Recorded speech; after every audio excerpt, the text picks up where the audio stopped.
Good morning, students. In this class, we are going to discuss about the protection of transmission lines and feeders. Okay, this is the unit number 7 in the power systems 2 subject. Okay, so protection of transmission lines and feeders అనేది చాలా important అమ్మా. మనకి transmission లైన్స్లో faults ఏదైనా అక్కరైనా కానీ దానికి అవి damage అవ్వకుండా మనం ప్రొటెక్ట్ చేసుకోవాలి. ఓకేనా? So first of all, the function of automatic protective equipment on power system is to detect fault conditions and to detect the faulty zone through the help of appropriate circuit isolating equipment. First of all మనము protection చేయాలి అంటే ఎక్కడెక్కడ main ప్రతి ఒక equipment use చేస్తున్నప్పుడల్లా దానికి ఒక protective equipment అనేది use చేయాలి. ఎందుకు యూజ్ చేయాలి అంటే టు డిటెక్ట్ ద ఫాల్ట్, ఎక్కడ ఫాల్ట్ అక్కర్ అయింది అనేది మనం డిటెక్ట్ చేసుకోవాలి అండ్ అలాగే దాన్ని క్లియర్ కూడా చేసుకోవాలి. So this is an important okay for the transmission lines. మనం ఫాల్ట్ని ఐడెంటిఫై చేయగలగాలి, దాన్ని క్లియర్ కూడా చేసుకోగలగాలన్నమాట. Okay, the design of protective equipment for this purpose should ensure adequate sensibility to detect the fault, proper discrimination between the faulty and the healthy plant, fast operation times consistent with the particular application resulting in minimum damage to plant and minimum risk of system instability, complete reliability so as to avoid unnecessary disconnection of healthy plant. Okay, ఇప్పుడు మనం ఒక ప్లాంట్ని construction చేసినప్పుడు so మనకి ఏదైనా fault అనేది అక్కడ అయితే మేజర్ ఆఫ్ ద ఎక్విప్మెంట్ మనకి అందులో యూజ్ చేసే ఎక్విప్మెంట్ కూడా డ్యామేజ్ అయ్యే ఛాన్సెస్ అనేవి ఉంటాయి. సో అలా డ్యామేజ్ అయ్యే ఛాన్సెస్ దాకా మనం తీసుకురాకుండా ముందుగానే మనము ప్రొటెక్షన్ డివైజెస్ అనేవి యూజ్ చేస్తాం. ఓకేనా? So improvement of plant okay plant యొక్క పెర్ఫార్మెన్స్ ఇంప్రూవ్ చేసుకోవడానికి మనకి ప్రొటెక్షన్ ఎక్విప్మెంట్ అనేది compulsory need. Okay, so fault అనేది మిషనరీ దాకా వెళ్ళకుండానే మనం ఫాల్ట్ డిటెక్ట్ చేసుకోవాలి. సో దాన్ని క్లియర్ చేసుకోవాలి, లేదంటే ఆ సర్క్యూట్ని అక్కడితోటి బ్రేక్ చేస్తే మిషన్ డ్యామేజ్ అవ్వకుండా ఉంటుంది మనకి. Okay, how far these ideal requirements can be met with is as much matter of economics of protective using techniques. Okay, so మనకి పర్టికులర్గా ఒక అప్లికేషన్ ఒక ఏరియా అనేది కాకుండా మనం అన్నిటినీ బేస్ చేసుకొని మనం ఈ ప్రొటెక్షన్ డివైజెస్ టెక్నిక్స్ అనేవి యూజ్ చేయాలి అన్నమాట. Okay, in this chapter we will discussing about the bus bar protection and transmission lines and feeders protection అన్నమాట. సో నెక్స్ట్ ఫస్ట్ వన్ వచ్చేటప్పటికి bus bar protection. The bus bar protection is very important since they form a vital part of the supply system. Already మనం చెప్పుకున్నాం bus bar protection. Bus bar అంటే ఏంటంటే మనకి all equipments are connected to the bus bar in a single path. Number of ఎక్కడిదక్కడ అలా కాకుండా అవన్నీ ఒకటే పాత్ కనెక్ట్ చేసి ఒకటే వోల్టేజ్ని మెయింటైన్ చేయడానికి మనకి బస్ బార్ అనేది యూజ్ అవుతుంది. సో అంత నెసెసిటీ ఉన్న బస్ బార్ ప్రొటెక్షన్ అనేది మనకి చాలా ఇంపార్టెంట్ అన్నమాట. So bus bar protection is needed for the following reasons. ఏంటి ఆ రీజన్స్ అనేవి చూద్దాం.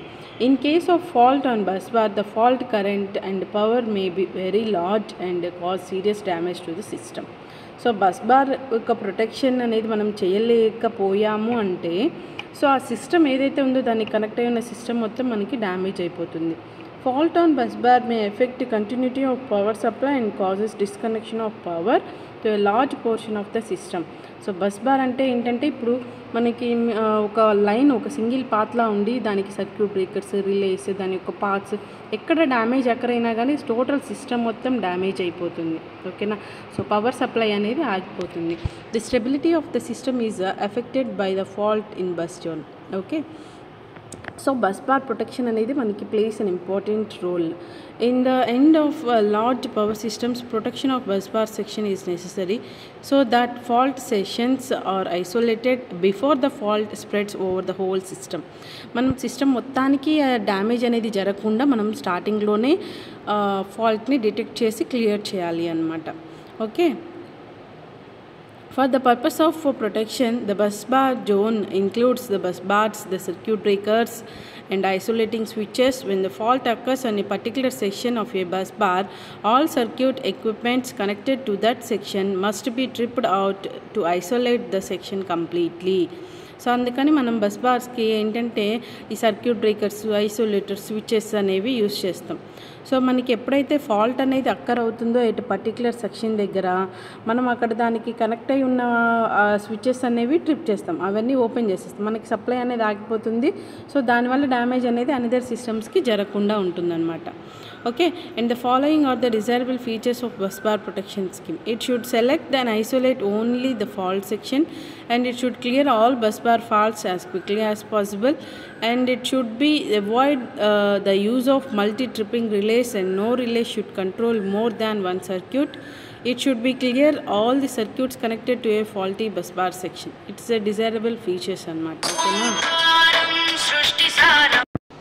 ఈ బస్ బార్ ప్రొటెక్షన్ సిస్టంలో మనకి ఫాల్ట్ అనేది it should select and isolate only the faulty section. Okay, ఎక్కడైతే అక్కడ అయిందో అక్కడ మాత్రమే మనం దాన్ని ఇచ్చేయాలన్నమాట, అంటే ఓపెన్ చేయాలి. సర్క్యూట్ ఐసోలేట్ మీన్స్ దాన్ని ఆ సెక్షన్ వరకే మనం క్లియర్ చేయాలి. Okay, it should be clear all the bus bar faults as quickly as possible అన్నమాట. These are the features of the bus bar protection scheme. Okay, and the causes of bus bar faults మనం already చెప్పుకున్నాం. Bus bar faults అనేవి ఎట్లా ఉంటాయి, so system మొత్తం damage అయిపోతుంది, and failure of insulation due to material deterioration, and earth fault due to failure of support insulator, and ఇవన్నీ మనకి causes of bus bar faults అనేవి వస్తే మనకి flash over due to the sustained excessive over voltages and flash over due to the heavily polluted insulator. So ఈ problems అనేవన్నీ అక్కడ అవుతాయి అన్నమాట మనకి.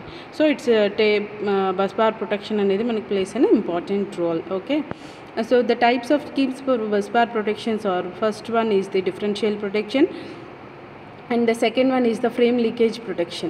So differential protection lo maniki it is based on the simple circulating circuit current principle that during normal load condition or external fault conditions the sum of currents entering a bus equal to the sum of those leaving currents. Okay, so ee differential protection lo maniki entante first basic ga manamu bus బార్లో మనం చూసుకోవాల్సింది అవి comparison చేస్తుంది అనమాట.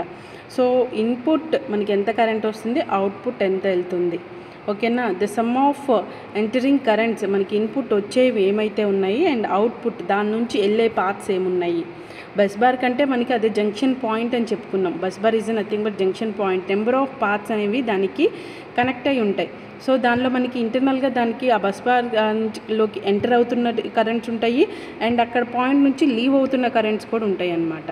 ఓకేనా, so అవి ఈక్వల్గా ఉండాలి. ఇది simple differential protection is the bus section is shown figure, and the bus bar is fed by generators and supplied load to 3 lines. The CTs are connected in each circuit connected to the bus bar. Okay, so that's why we connect the bus bar in every section. The CTs will be connected. Is the CT is nothing but current transformer. It can compare the currents anamata. The secondary of these CTs are connected in parallel. The protective relay is connected across the parallel section. See in figure. Okay, this is the bus bar. Okay, so this is the bus bar, and in that bus bar connection circuit breaker and CTs and the generators. Okay, CTs, circuit breakers, CTs and generators. Okay, this will be connected as shown in figure. Okay, this is nothing but the differential current protection of bus zone. Okay, so maniki ఈ bus బార్కి relay అనేది కూడా connect అయి ఉంటుంది and circuit breaker కూడా connect అయి ఉంటుంది. ఎప్పుడైనా మనకి వేరియేషన్ కరెంట్ ట్రాన్స్ఫార్మర్లో మనకి వేరియేషన్ వచ్చింది అంటే దాన్ని ఇక్కడ మనం కంపారిజన్ సిటీస్ ఉన్నాయి కదా, ఈ సిటీస్ అన్నీ మనకి రిలేకి కనెక్ట్ అయి ఉంటాయి. ఓకేనా, ఏదైనా సరే మనకి రిలేకి కనెక్ట్ అయి ఉంటుంది. సో ఆ రిలే అనేది ఫాల్ట్ని సెన్స్ చేస్తుంది, కంపారిజన్ చేస్తుంది, ఇన్పుట్ అండ్ అవుట్పుట్ కంపారిజన్ చేస్తుంది, అండ్ ఆ informations sense to the circuit బ్రేకర్కి వస్తుంది, and then circuit breaker will break the circuit. So bus bar will be in the protection. Okay, if a fault occur within the protected zone, the current entering the bus bar will no longer be equal to those leaving it. The difference of these currents will flow through the relay. Okay na, so adi relay ki flow avutundi anamata. It causes opening the generator breaker and each of the line circuit breakers. Okay, so దీనివల్ల ఏంటంటే అది మనకి protection అనేది ఉంటుందన్నమాట. So frame leakage protection and the second one is the frame leakage protection. All bus bar protection schemes are mostly designed for the earth faults. Okay, maximum అన్నీ మనకి earth ఫాల్ట్స్కి తగ్గట్టుగా డిజైన్ చేసి ఉంటాయి అన్నమాట. So then the application of the frame leakage protection is to single bus bar substation with a switchgear unit comprising an incoming transformer and 2 outgoing feeders equipments. Okay, so మీకు ఈ structure వచ్చేటప్పటికి చూడండి, ఇది frame leakage protection. Okay, మనకి daughter లైన్స్తో represent చేస్తుంది చూడండి. So total మొత్తానికి మనకి కనెక్షన్ అనేది ఉంటుంది. ఓకే, ఇన్కమింగ్ పవర్ ట్రాన్స్ఫార్మర్ అనేది ఉంటుంది ఇక్కడ మనకి. సో ఇక్కడ మనకి 2 రిలేస్ ఆపరేట్ అయి ఉంటాయమ్మా. సో ఫస్ట్ వన్ వచ్చేటప్పటికి check relay and second one is the frame leakage relay అనమాట. సో ఇది మొత్తం మనకి ఒక ఫ్రేమ్ అంటే ఒక బాక్స్లో కనెక్ట్ అయినట్టు ఉంటుంది. సో చూడండి, డాటెడ్ లైన్స్ తోటి రిప్రజెంట్ చేసింది. సో ఓకేనా, సో దీనికి ఇంటర్నల్గా మనం స్టార్టింగ్లోనే ఇన్కమింగ్ పవర్ ట్రాన్స్ఫార్మర్ అనేది కనెక్ట్ చేస్తాము. ఇక్కడ మనకి ఒక సిటీ ప్లేస్ చేస్తాం, రిలే ప్లేస్ చేస్తాం, ఇక్కడ కంపారిజన్ చేస్తుంది. అండ్ అవుట్పుట్లో మనకి ఇక్కడ ఏంటంటే అవుట్ గోయింగ్ ఫీడర్స్కి మళ్ళీ కరెంట్ ట్రాన్స్ఫార్మర్ రిలే అనేది ప్లేస్ చేస్తాము. మనకి ఎటువంటి టైప్ ఆఫ్ కండిషన్లో అయినా కానీ ఏదైనా ఫాల్ట్ అక్కర్ అయింది అంటే రిలే అనేది కంపారిజన్ చేస్తుంది. మనకి ఇన్పుట్ ఎంత వస్తుంది, అవుట్పుట్ ఎంత వస్తుంది, ఇన్పుట్ ఎంత అండ్ అవుట్పుట్ ఎంత కంపారిజన్ చేస్తుంది. సో కంపారిజన్ చేసినప్పుడు మనకి ఆ రిలే అనేది ఆటోమేటిక్ ఆపరేట్ అయ్యి సర్క్యూట్ని బ్రేక్ చేస్తుంది. So this is the frame leakage protection అనమాట. So the first one is the differential current protection. దీనికి ఇండివిజువల్గా మనకి circuit breakers, current transformers, relay ఇండివిజువల్గా ఉంటుంది డిఫరెన్షియల్గా. Okay, differential current protection of bus zone. And in this total మొత్తానికి ఒక frame లాగా కనెక్ట్ చేస్తే ఆ ఫ్రేమ్కి డైరెక్ట్గా మనకి కరెంట్ ట్రాన్స్ఫార్మర్, రిలే అనేది కనెక్ట్ చేస్తారనమాట. And the bus bar arrangements వచ్చేటప్పటికి మనకి the following are the bus bars arrangements. The single bus bar with sectionalized and duplicate bus bar. In the single bus bar lo vachetappatiki this type of layout is meant by only small stations. So single bus bar anedi manaki small stations lone untundi. So the figure shows the single bus bar system for typical power station and the generators, transformers and feeders through circuit breakers and isolator connected to the bus bar. Okay, so మనకు అక్కడ ఏంటంటే generating station నుంచి మనకి transformers, then feeders, ఆ మధ్యలో connecting పాత్ని మనం feeders అంటాము. Through circuit breakers and isolators are connected for the single bus bar అనమాట. So this is the single bus bar layout system. సో ఇక్కడ మనకి చూసుకున్నట్టయితే ఇది ఒకటి bus bar system, single bus bar. దీనికి మనకి ఐసోలేటర్స్ అంటే స్విచెస్ కనెక్ట్ అయి ఉంటాయి and circuit breakers and again generating station అనమాట. ఇట్లా నెంబర్ ఆఫ్ అన్నీ ఒకటే ప్యారలల్ పాత్కి అంటే ఒకటే పాత్కి కనెక్ట్ అయి ఉంటాయి. అదే that is nothing but bus bar. Okay, so దీంట్లో మనకి ఏంటంటే అడ్వాంటేజెస్ వచ్చేటప్పటికి it's simple operation and simple relaying system. But disadvantages వచ్చేటప్పటికి if a fault occurrence on the bus bar whole the system is interrupted. ఇప్పుడు ఎక్కడన్నా fault అనేది అకరైంది అనుకోండి, so whole system అనేది మనకి బ్రేక్ డౌన్ అయిపోతుంది అనమాట. So for carrying out maintenance on the bus bars the whole system is required to be de-energised and the extension of the system needs to complete shut down. ఏదైనా మనం extension చేసుకోవాలనుకుని ఏదైనా చేయాలన్నా single bus బార్కి number of connections ఉంటాయి కాబట్టి so మొత్తాన్ని power off చేసుకొని మనం ప్రొసీజర్ స్టార్ట్ చేసుకోవాలి. So this is the single bus bar layout system యొక్క advantages and disadvantages. Simple construction ఉంటుంది, బట్ ఏంటంటే ఏదైనా ప్రాబ్లం వచ్చినా కానీ మనకు టోటల్ సిస్టమ్ అంతా డ్యామేజ్ అవుతుంది. సో మనకి అదే సెకండ్ వన్ వచ్చేటప్పటికి single bus bar system with sectionalised అంటే ఒకటే బస్ బార్ దాన్ని 2 పార్ట్స్గా చేసి ఉంటుంది అనమాట. ఆ 2 పార్ట్స్కి మనకి ఇంటర్నల్గా కనెక్షన్ ఉంటుంది. ఇప్పుడు 1 బస్ బార్ అనేది ఫెయిల్ అయినా కానీ మనకి ఇంకొక బస్ బార్ దాని నుంచి మనం సప్లై అనేది ఇవ్వచ్చు అనమాట. సో ఇది చూడండి, ఓకేనా, ఇది ఒక బస్ బార్ అండ్ ఈ 2 బస్ బార్ సెక్షనలైజ్డ్ అన్నాం కదా. సో 2 పార్ట్స్గా డివైడ్ చేసాం with help of bus coupler. ఓకేనా, so if any fault occurrence then we will send the power up by the second bus bar point అనమాట. సో ఇది construction. Okay, so switch అనేది open చేసి ఉంటుంది. మనం ఎప్పుడైతే క్లోజ్ చేస్తామో అప్పుడు పవర్ సప్లై అనేది మనకి ఈ డైరెక్షన్లో by using this bus bar protection we can also supply this side also. ఓకేనా, And the next one is the duplicate bus bar protection. ఇక్కడ ఏంటంటే వచ్చేటప్పటికి in this layout the plant is split into two entirely separate systems which can be worked at different voltages. Okay, so ఇది main మనకి bus bar and అలాగే దానికి సపోర్టింగ్గా ఇంకొక duplicate bus bar ఉంటుంది, దాన్ని ఆక్సిలరీ బస్ అంటారు. ఓకేనా, సో ఇవి రెండు బస్ బార్స్ అనేవి ఇక్కడ ఉంటాయి. ఇదిగోండి, ఇది ఒక బస్ బారు, ఇది ఒక బస్ బార్. ఓకే, సో దీన్ని మనం ఏమంటామంటే డూప్లికేట్ బస్ బార్ అంటాం. Already and another name double bus bar అని కూడా అనొచ్చు అనమాట. Double bus bar or duplicate bus bar. This మనకి టూ బస్సెస్ అనేవి ఇక్కడ కనెక్ట్ అయి ఉంటాయి అన్నమాట. And they are operating at different voltage levels, and both low voltage and high voltage bus bars or high voltage bus bars alone may be duplicated. This is the most flexible layout and is meant for large generating or transmitting stations అన్నమాట. So ఇక్కడ మనకి ఇది మెయిన్గా మనకి ఏంటంటే bus bar protection bus బార్స్లో మనము power మనం transmit చేసుకోవడానికి ఈ టైప్ అయితే మనకి ఏంటంటే లో వోల్టేజ్ కానీ హై వోల్టేజ్ కానీ మనం ట్రావెలింగ్ చేసుకోవచ్చు. So the figure shows this type of layout in case of large generating stations having two generators. Okay, so మనకి ఏంటంటే ఇప్పుడు జనరేటింగ్ స్టేషన్స్లో మనకి నెంబర్ ఆఫ్ జనరేటింగ్ పాయింట్స్ అనేవి ఉంటాయి. సో ఆ నెంబర్ ఆఫ్ జనరేటింగ్ పాయింట్స్ అనేవి మనకి ఒక్కొక్క పాయింట్ దగ్గర నుంచి హై వోల్టేజ్ ఆర్ లో వోల్టేజ్ ఏదైనా జనరేట్ అవ్వచ్చు. బట్ దానికి తగ్గట్టుగా ఏంటంటే మెయిన్ స్విచ్కి పంపించుకోవాలా లేదంటే ఆక్సిలరీ బస్గా ఏ వోల్టేజ్ లెవెల్కి తగ్గట్టుగా ఆ వోల్టేజ్కి మనం కనెక్షన్స్ అనేది ఇచ్చుకోవచ్చు అనమాట. So this is the main bus bar అంటాం, దిస్ ఈజ్ ఆక్సిలరీ. సో మనకి ఈ పాత్ కనెక్ట్ చేసుకోవాలనుకున్నప్పుడు ఈ స్విచ్ ఏదైతే ఉందో ఇక్కడ ఆ స్విచ్ని క్లోజ్ చేసుకుంటాం. లేదు ఆక్సిలరీ బస్కి ఇవ్వాలి అనుకున్నప్పుడు ఈ స్విచ్ని క్లోజ్ చేసుకుంటాం. సో ఆపరేటింగ్ అనేది మన చాయిస్ అనమాట. సో హై వోల్టేజ్ మెయింటైన్ చేసుకోవచ్చు బస్ బార్లో, మనం లో వోల్టేజ్ మెయింటైన్ చేసుకోవచ్చు ఎట్ ఏ టైం మెయింటైన్ చేసుకోవచ్చు. దాని నుంచి సప్లై అనేది మనకి ఫర్దర్గా నెక్స్ట్ డిస్ట్రిబ్యూట్ అవుతుంది. And the outgoing lines are connected to the step-up transformer. These use of a bus coupler. Okay na. So and the next one is outgoing వచ్చేటప్పటికి మనకి ట్రాన్స్ఫార్మర్కి connect అయి ఉంటుంది. And the duplicate bus bars into the ring system which has greatly flexible. Okay, so మనకి ఈ outgoing వచ్చేటప్పటికి మనకి ట్రాన్స్ఫార్మర్కి connect చేసుకొని step up చేసేసుకొని మనం ఫర్దర్గా కంటిన్యూ చేసుకోవచ్చు పవర్ సప్లైని. And the protection of transmission lines and feeders. Okay, first of all feeder అంటే ఏంటంటే మీకు ఒక డిస్ట్రిబ్యూషన్ పాయింట్ ఏదైతే ఉందో ఆ డిస్ట్రిబ్యూషన్ మనం అంటే ఒక సబ్స్టేషన్ నుంచి మనకి ఫర్దర్ ట్రాన్స్మిషన్ లైన్స్ అనేవి వస్తాయి కదా. సో ఆ ట్రాన్స్మిషన్ లైన్స్ని మనము ఫీడర్స్ అంటాం. ఓకేనా, అండ్ దెన్ ఫీడర్స్ తర్వాత మనకి అగైన్ ఇప్పుడు మనకి ఒక పాయింట్ ఇది సబ్స్టేషన్ అనుకోండి. ఈ సబ్స్టేషన్ నుంచి మనకి పవర్ అనేది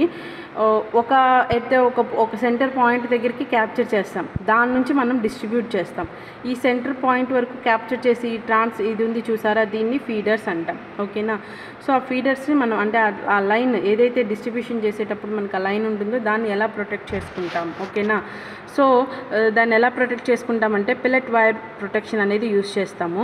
ఈ పిల్లెట్ వైర్ రిలేయింగ్ ప్రొటెక్షన్ సిస్టంలో some electrical equipments at the two ends of the transmission lines are compared, and hence they are required some short or interconnecting channel over which information can be transmitted from one end to the other end. Such an interconnection of channel is called the pillet. అంటే ఏంటంటే మనకి ఇక్కడ sending end ఏదైతే ఉందో receiving end ఏదైతే ఉందో ఈ రెండింటి దగ్గర మనకు వోల్టేజెస్ని కంపారిజన్ చేసుకొని ఇట్స్ నథింగ్ బట్ కేబుల్ అనమాట.